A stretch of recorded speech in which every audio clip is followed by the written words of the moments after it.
Olá, eu sou Diógenes Souza, doutorando no programa de estudos pós-graduados em História da PUC São Paulo, orientado pelo professor Dr. Amilcar Torrão Filho, e minha pesquisa intitulada Nas Redes do Pari, os armazéns da São Paulo Railway no contexto urbanístico na cidade de São Paulo em fins do século XIX, está sendo realizada sob abrigo de Bolsa CAPES. Sou membro do CAP desde seus primórdios e esta parceria é fundamental para o aprendizado e conhecimento acerca das questões que envolvem a história urbana de São Paulo. Para essa apresentação, trago um pequeno excerto daquilo que vem sendo pesquisado até o momento. Para tratarmos da construção dos armazéns da São Paulo Railway, é imprescindível conhecer a atuação de alguns nomes ligados diretamente a esta empreitada, ou, quiçá, as origens da própria ferrovia e seus desdobramentos. Tal contexto é importante para entender os meandros existentes no processo construtivo da linha férrea, sem cair no risco de uma história laudatória em torno de tais personagens, mas no intuito da compreensão que a ação deles corroborou para as modificações urbanísticas e também no cotidiano da cidade de São Paulo desde fins do século XIX. Além disso, um panorama geral do processo construtivo da própria linha férrea trará ao leitor uma contextualização maior acerca da importância dos armazéns que serão analisados posteriormente.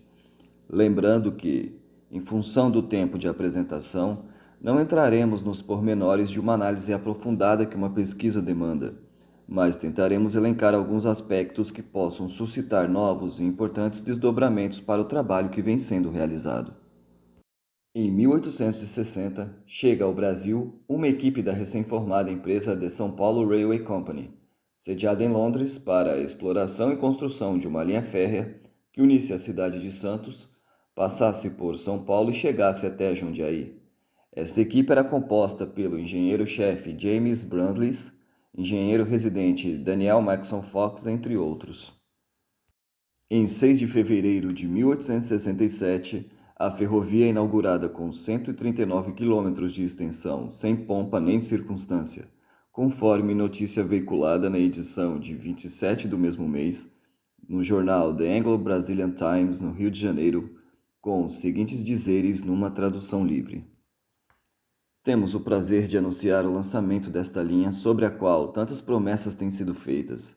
Estaremos agora livres das várias cartas de reclamação que enfeitaram nossas redações de Limeira, Rio Claro e outros municípios, escritas por fazendeiros e outros, primeiro repreendendo o governo e depois repreendendo a companhia, entre a qual ultimamente tomamos a liberdade de manter o equilíbrio da justiça como deve ser feito. Mas vamos agora olhar apenas para o futuro. Já a participação do poder público e de imigrantes no setor privado foi tratada por Simões Júnior da seguinte forma: já que, para ele, o poder público não possuía nenhuma diretriz definida sobre os eixos de expansão territorial que a cidade deveria seguir, e nem sobre a infraestrutura a ser implantada. Coube sempre ao setor privado definir a orientação desses eixos de expansão segundo a lógica de seus próprios interesses. Se aos especuladores imobiliários cabia a definição das novas áreas a serem incorporadas à cidade, da mesma forma às empresas e companhias de capital estrangeiro cabia a definição das áreas de implantação da infraestrutura básica. Essas companhias, que se introduziram na província de São Paulo, obtendo concessões para a construção de ferrovias, a São Paulo Railway em 1856, por exemplo, passam logo a seguir a se interessar pelo grande mercado consumidor que se forma na capital. Em 1868, o serviço de gás e iluminação pública é monopolizado pela São Paulo Gas Company. Em 1878, o serviço de água e esgoto está a cargo da Companhia Cantareira de Esgotos.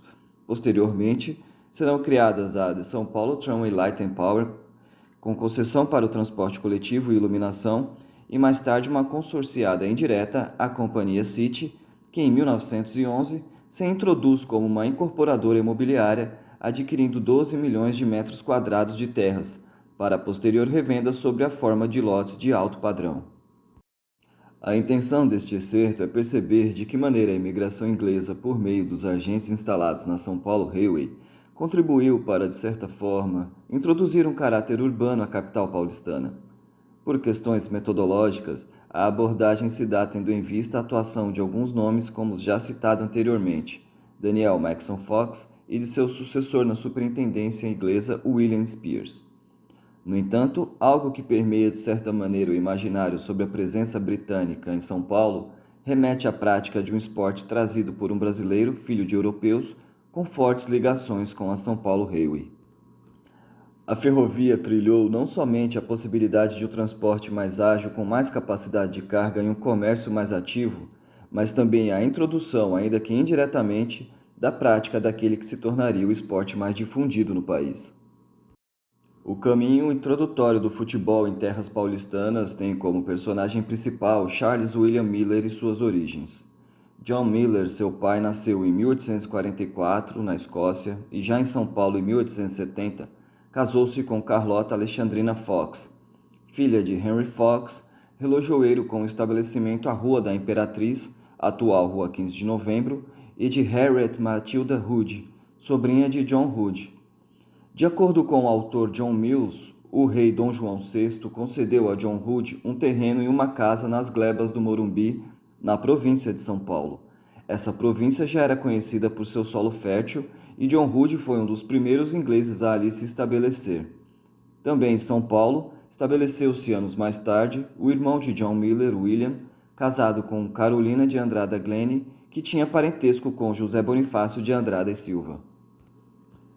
Esta espécie de preâmbulo de uma estreita árvore genealógica pode ser pensada também como um tipo de sociograma, uma rede entre alguns destes sobrenomes que têm uma relação intrínseca entre si, e também com as modificações urbanas ocorridas em São Paulo quando da instalação da linha férrea e nas décadas subsequentes.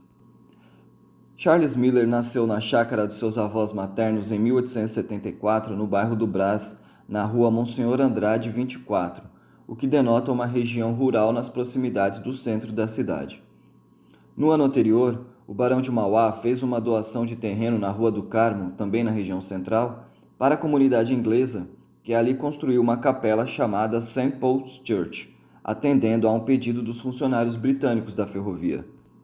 A educação também fazia parte da consolidação desta comunidade em terras paulistanas, para que os filhos dos funcionários fossem alfabetizados. No entanto, a primeira escola britânica em São Paulo, a St. Paul's School, foi fundada apenas em 1926. Sem uma escola bilíngue, muitas dessas crianças e jovens eram alfabetizados em suas próprias casas. No caso de Charles Miller, seus pais o enviaram, assim como seu irmão John Henry, para estudar na Inglaterra, na Bannister Court School, em Southampton, sul do país. Os irmãos Miller chegaram no país europeu para completarem seus estudos no outono de 1884, saindo de Santos a bordo do navio Elbe, com escalas no Rio de Janeiro, Ilha da Madeira e Vigo, desembarcando em Southampton em quase 20 dias de viagem. Em 1886, John Miller foi visitá-los juntamente com seu irmão William e de lá partiram para Glasgow, onde Miller faria uma cirurgia de hérnia, falecendo em outubro do mesmo ano. Em 1894, o jovem Charles Miller retornava da Inglaterra para o Brasil, sabedor que 2 anos antes já havia aqui o São Paulo Athletic Club, local fundado por outros ingleses no bairro da Consolação, como seu primo William Fox Rowe e William Spears, para a prática de cricket, rugby e outros esportes. Miller chegaria ao Brasil trazendo um par de chuteiras, um livro de regras, 2 bolas, uma camisa do Bannister Coach e uma do St. Mary, elementos fundamentais para a prática do futebol em terras paulistanas. Mostrar um pouco desta trajetória é pensar como a participação da imigração inglesa compartilhou, por intermédio de alguns nomes citados anteriormente, o processo de urbanização paulistana, seja por meio da criação da ferrovia, dos seus armazéns e de espaços de sociabilidade e lazer. Podemos inferir que a criação dos armazéns da São Paulo Railway no bairro do Pari foi fundamental dentro do contexto da implementação da imigração inglesa no período que esta pesquisa aborda, uma vez que John Miller, supervisor destes armazéns, enviou seus filhos a Londres, já que em São Paulo não havia escolas bilíngues na época e, consequentemente, seu filho Charles, ao retornar, seria o precursor da prática do futebol em nossa cidade. Este é um dos caminhos pelos quais a pesquisa se envereda e contamos com sua apreciação e comentários para enriquecê-la. Eu sou Diógenes Souza e deixo meu contato para maiores informações. Obrigado.